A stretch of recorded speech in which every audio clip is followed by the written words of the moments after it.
सोलापूर न्यूजमध्ये आपल्या सगळ्यांचं स्वागत. देशाच्या तिन्ही सैन्य दलांचे प्रमुख अर्थात chief of defence staff Bipin Rawat यांचं तामिळनाडूमध्ये झालेल्या हेलिकॉप्टर दुर्घटनेमध्ये निधन झाल्याचं आता स्पष्ट झालं आहे.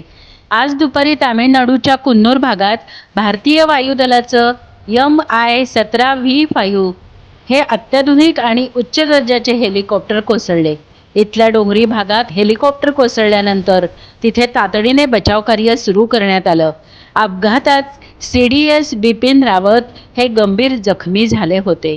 त्यांना तातडीने रुग्णालयात दाखल करण्यात आलं, मात्र उपचारादरम्यान त्यांचं निधन झाल्याची माहिती समोर आलेली आहे.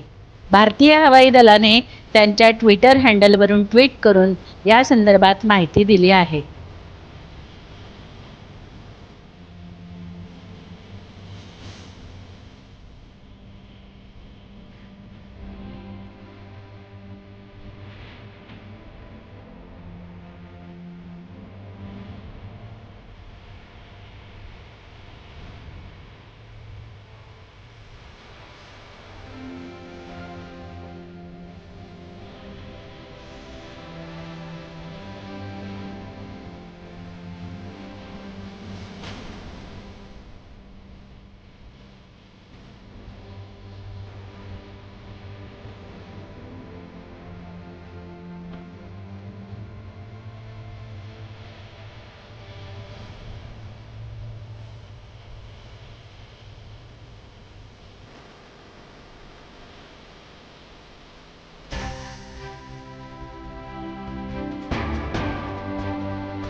माझं सोलापूर न्यूज या यूट्यूब चॅनलला सबस्क्राईब करा आणि बेल आयकॉन प्रेस करायला विसरू नका.